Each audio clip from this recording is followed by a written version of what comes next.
Sinkhole কি?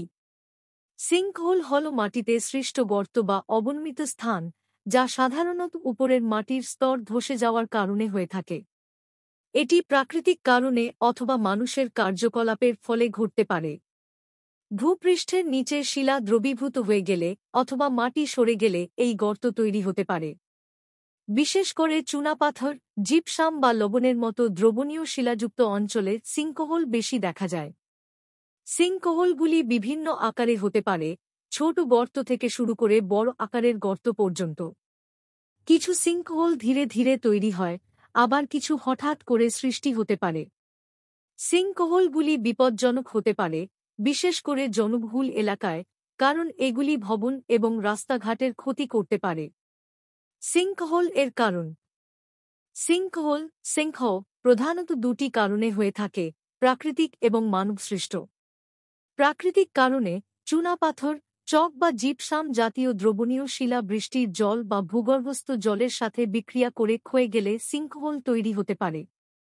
এছাড়া ভূগর্ভস্থ গুহাগুলোর উপরের মাটি ধসে পড়লেও সিঙ্কহোল তৈরি হতে পারে।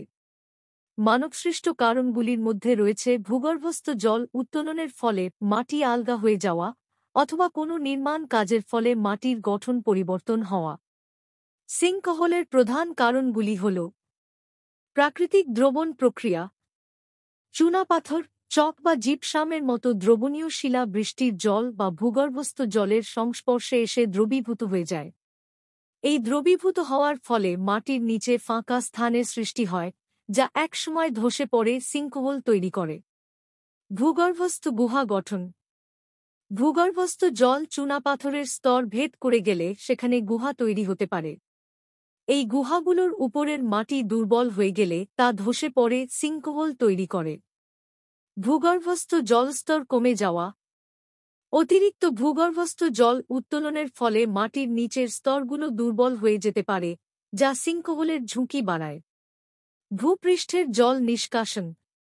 ভূপৃষ্ঠের জল কোনো দুর্বল স্থানে জমা হয়ে মাটি ক্ষয়ে যেতে পারে, যা সিঙ্কহোল তৈরি করতে পারে। বিশেষ করে যেখানে ভূপৃষ্ঠের জল ভূগর্ভস্থ অঞ্চলে প্রবেশ করে, সেখানে এই সমস্যা বেশি দেখা যায়। ভূপৃষ্ঠের গঠন পরিবর্তন। নির্মাণ কাজ বা অন্যান্য মানুষের কার্যকলাপের কারণে মাটির গঠন পরিবর্তন হলে বা অতিরিক্ত চাপ পড়লে সিঙ্কহোল তৈরি হতে পারে।